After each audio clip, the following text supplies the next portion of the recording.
Good morning. My name is Campinha. I'm the director of the Wareham Water Pollution Control Facility down on 6 Tony's Lane in Wareham. This building is the first stop in the process. The raw sewer comes in from the main pump stations. We have 3 in the town of Wareham. What we're trying to accomplish is to remove the non-flushables, which we get quite a bit of, so all the non-flushables are removed. We try to remove all the grit that comes through the process. Removing these are critical because they continue on downstream and the grit becomes like sandpaper and destroys impellers. We're removing product with pumps. It destroys concrete. It just takes the coating off and gets it down to the, if you will, the aggregate. Behind me, what you're seeing is our noxic zones. They're noxic tanks. We are a facility that treats for nutrients.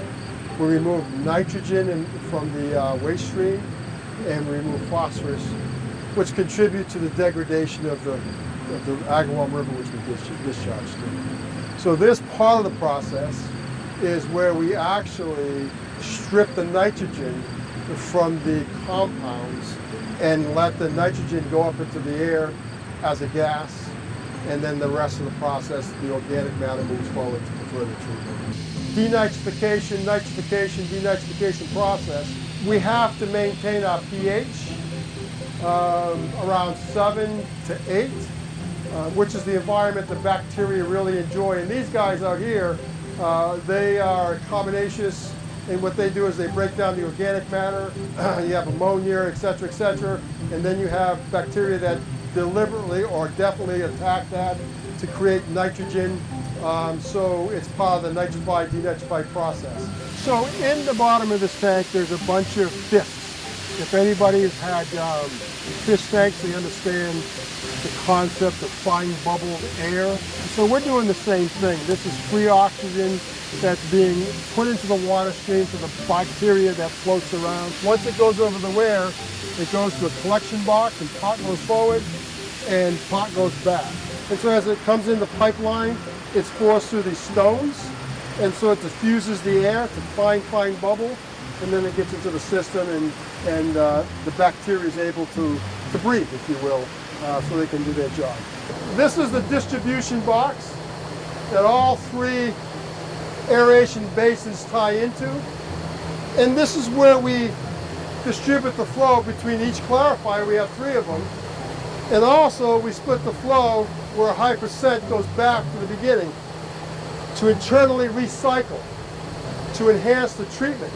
In this line here, we're adding polyaluminum chloride, which precipitates out the phosphorus. So the phosphorus is precipitated out and it goes into the sludge. The sludge is sent away to an incinerator to be burned. Then when it leaves here, it goes into a clarifier. It's just a mixture we call mixed liquor.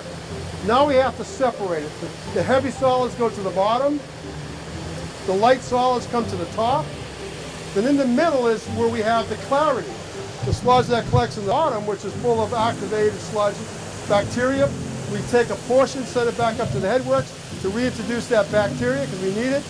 It goes into tanks, goes through a process of thickening, and then tankered and sent to an incinerator in Woonsocket to be burned. So once it leaves the clarifiers, it comes into this distribution box right here. Behind the distribution box is our filter blower building, and inside that building is the blowers. That's where the air comes that goes to the diffusers that are on the base of the aeration bases. Now we can send it to the filters. These are the denitrification filters. We have 6 of them. And what we do in the filters is remove the rest of the nitrogen. This is UV. Ultraviolet rays, I guess they call it, ultraviolet lights. This is a type of disinfecting. It's actually sterilization of all the bacteria. And this is a channel. And each section has a bank of UV lights. It comes through, and then it goes out to a meter, and then out to the river. But I don't know if you remember the water coming into the plant, but it goes out a little bit different. All right, so this is the outfall. This is where the water leaves the facility and enters the Agawam River. The Agawam River at times is fresh water, at times is brackish water. It flows both ways. Water constantly flows from upstream to the Glen Charlie area and the river structure there. And of course it backs up from the ocean, the bay, up the Wareham River and up the Agawam. Right now it's high tide. Right here we have a series of rocks. If the tide was low, you could see a riprap that we have the water go through because it allows for oxygen to be added to the water. We do about an average of 1 million gallons a day coming out of this pipe to the river. But we can say assuredly, without a doubt, that we have not added to the degradation of this river. We're actually making it better, so that's pretty exciting stuff. I hope you like this video and this little piece of Wareham that most people don't know about.